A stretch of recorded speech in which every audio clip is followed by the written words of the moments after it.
Now, the first piece of the Rozelle Interchange puzzle opened in the early hours of this morning, and it's the overpass running from the Crescent connecting Annandale to Anzac Bridge and Victoria Road. And we've seen over the last couple of weeks more and more communication from the Transport Department about how we should be driving on this very complex and new Rozelle section of the Westconnex build. So how did it all go, the new overpass, and how's it running at the moment? On the line for us, Executive Director of the Transport Management Centre, Craig Moran. Craig, hello to you. Good afternoon, Deb, and good afternoon to your listeners. It must be a relief to actually bring some good news for a change for the Transport Management Centre. I hope it is good news. How's the overpass running?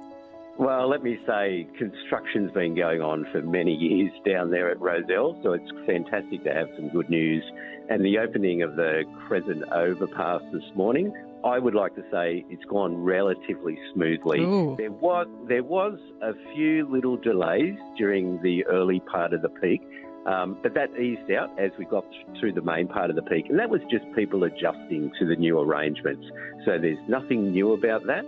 But we'd really, really like to thank people for their caution and their patience that they showed this morning driving through that new section. And there's going to be some temporary changes in place as each section of this very complex part of the Westconnex does get underway. Have people been watching these videos that were made? I see you've gone even to the extent that you can watch a video. Gee, I don't know how much great viewing that would be of how the road will be to run, but have people tapped into that? Oh, yes, there certainly has been people tapping into that, and they can go to the Transport for New South Wales website to get access to those. And the Rozelle Interchange, yes, it is very complex. There's a lot of entries and a lot of exits. So the whole purpose here is to give these driver animations to people so they can experience before they physically drive it, just so they know which way they need to go, whether they're heading out to, out towards Victoria Road and the Cove Bridge, or whether they're heading to the M4 or coming towards the Anzac Bridge, just so they can get that knowledge before they experience the interchange itself. So we do say, when the interchange opens fully towards the end of this year, please follow the signs. Don't panic if you go in the wrong direction. Just keep going until you've got your next opportunity to get off and redirect yourself. Because no doubt you'd have people maybe trying to back it up or find their closest exit. Yeah, look, Deb, one of the worst choices that people can make, particularly on a motorway, is to back up. They're making it unsafe for themselves and unsafe for other users. So our clear advice, once the interchange opens, if you find yourself in the wrong place, just keep going. There'll be another exit further up and you can get off there and then pull over where it's safe to do so and reset yourself. So a bit of confusion today, but so far so good. I guess it'll be the test during the afternoon peak today. That'll be the next big test. Yeah, look, I wouldn't say it was confusion. It was really just people where we're merging some lanes together, just getting used to that. And the thing I mentioned about people being cautious and courteous, I was down there myself this morning and people were doing that merge very safely, just adjusting to those new arrangements. I think they found their way very clearly. Don't expect the afternoon to be too bad, because where most of the changes we've made is for traffic heading in towards the Anzac Bridge in the morning. So city bound, so the afternoon run will be a different story. The afternoon run will be pretty much like it's been in the past, and it's actually improved over the last couple of months. Has it? Some of the changes, some of the changes and extra lanes that are there now at the intersection with Victoria Road. Because it is quite confusing, the amount of changes that motorists to navigate that part of Sydney. There's been so many changes over the years that it's been built. I suppose people are just sort of taking it in their stride to some degree because there have been so many.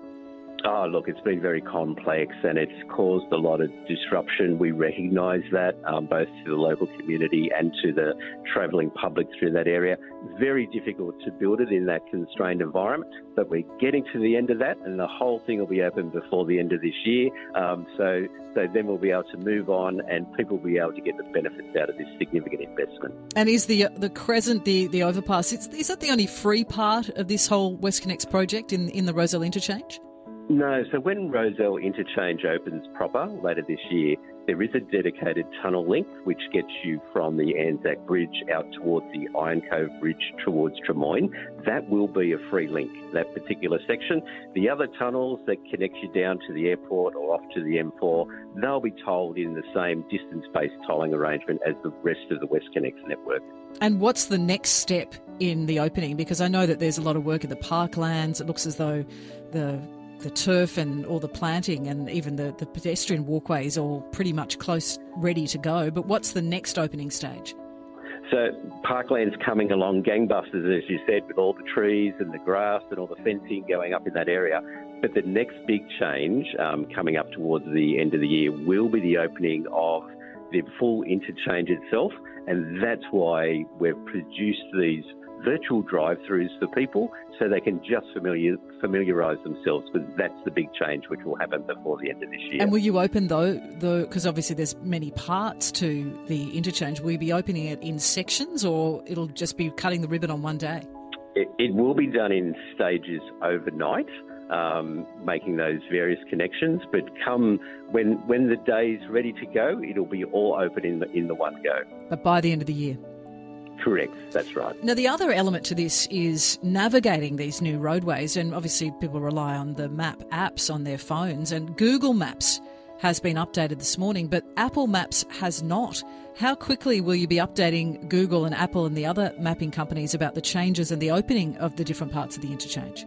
Yeah, look, we've already reached out to all of those mapping content providers that people rely on to get the information into their system. We'd love to be able to, get them done all at the same time, but it does take a little while.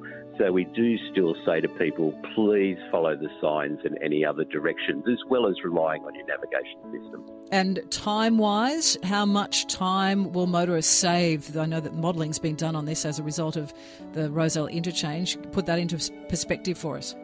Look, when you're travelling, say, for the full length of Westconnex, sort of coming from the M4, heading towards the Anzac Bridge, or coming from the Anzac Bridge, heading out to the airport, just a couple of examples, tens of minutes. I wouldn't like to put an exact figure on it, but it means that people will be able to travel through that new tunnel network at the speed limit, which will open at 80 kilometres per hour, rather than the stop-start arrangements they have on the surface going through traffic signals. And is that what the road's built for 80 k's, or is it like other motorways in Sydney built for 90 and still on 80?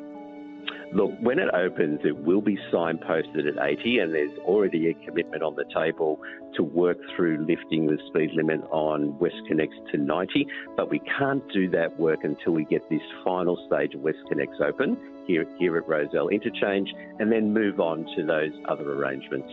All right, and feedback straight off the bat from Jenny on the text line. She says that you need to make the actual lane markings on the Anzac Bridge clearer, because the merging of the traffic is quite confusing and very difficult to know what lane is what on part of the bridge as you approach that Rozelle Interchange. Can you give some clarity on that for Jenny? Yeah, I exactly know what Jenny's talking about. There is some temporary line marking when you come sort of from Victoria Road up towards the Anzac Bridge. So we can have another look at that, but it is temporary and it's going to have to change again for the final opening later this year. And Jeff is wondering, has Waze been updated yet as one of the maps? We provide the information to all the map providers.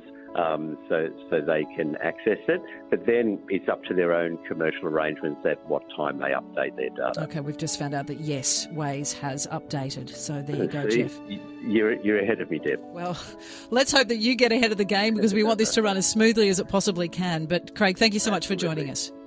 Thanks, Deb. Always a pleasure. Craig Moran there, Executive Director of the Transport Management Centre. And I wonder if you've travelled on this new overpass, which opened in the early hours of this morning for the Crescent, connecting Annandale to Anzac Bridge and Victoria Road, the first piece of the puzzle, as it were, for the Rozelle Interchange opening. And there'll be more changes, lots of them, before the end of the year, when the entire very complex system of the Rozelle Interchange does open to the public. But if